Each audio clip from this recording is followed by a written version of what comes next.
hump day. I hope everyone have a great day today. I am back with another Python coding challenge. Today we are going to tackle the hard challenge. It's titled Nested Data Parsing. So I'm going to go ahead and read the instructions. It says you are given a list of dictionaries. Each dictionary contains information about a student. A student dictionary has the following keys: name, subjects, and grades. The subject's key is associated with a list of subjects, and the grades key is associated with a list of grades.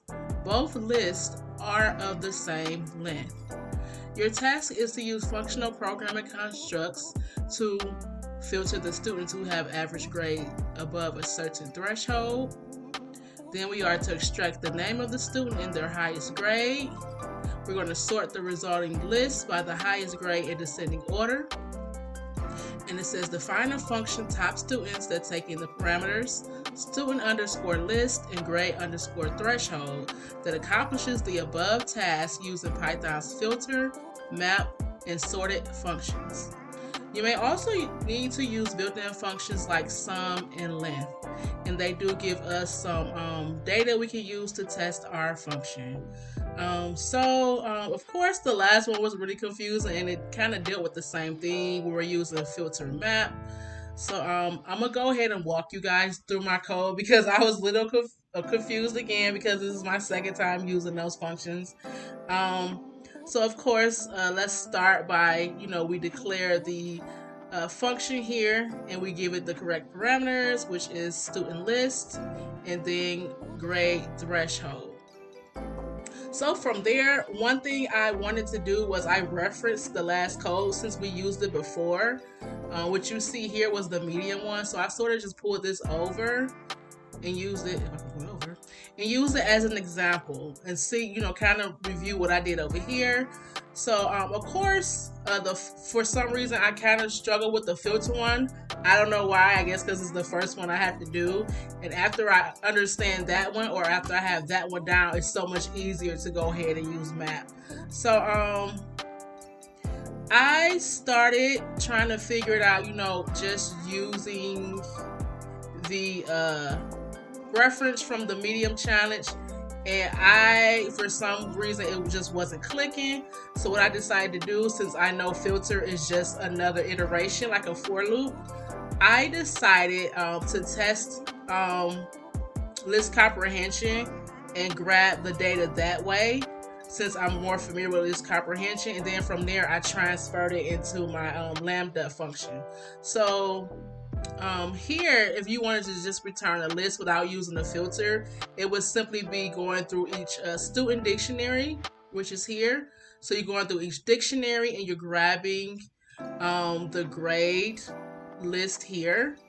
And then, of course, we know if the sum of that list divided by the length of that list is greater than the grade threshold, we know that we are filtering the students who have an average grade above that threshold. So once I completed this part and I tested it, it worked correctly. So after that, I just knew I had to pull it down into my function here.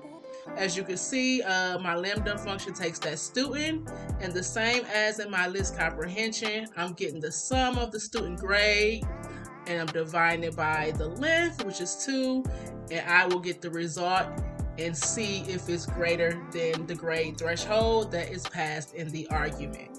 So this gave me the list with all the students who meted that criteria. And from there, when I filtered it, only thing I had to do was call that lambda function and pass it with the student list. And that is how I figured out the filter one. So I think going forward, until I'm more familiar with it, I'll do it that way. I'll first do list comprehension, and then I'll transfer it over into a filter. And then the map, as I stated, as I was able to figure out filter, the second one came a little easier because I already had my filtered list of dictionaries. So with here, I just made another lambda function, which grabs each student again. And then I did an F string, so we're grabbing the student here. We're just setting the string for the student here, and then we're passing in the name value, and we're setting the string value of the max grade, and we're passing in the max grade of that student.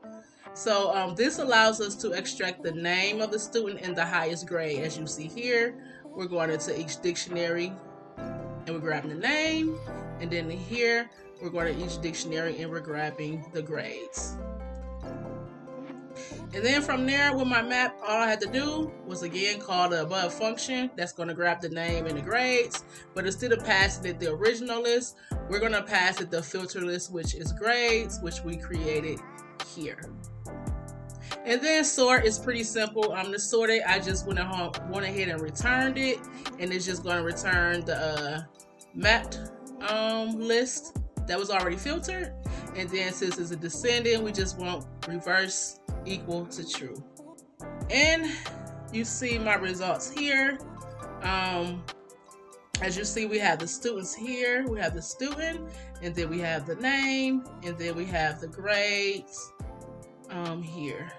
And yeah, that's it. I do post all of my code on GitHub in case you guys want to play around with it. But that is how I solved it. I think I'm getting a little bit more familiar with it. Let me know how you guys would have solved it. Let me know if you have any tips for me. And I'll see you guys in the next one. Bye-bye.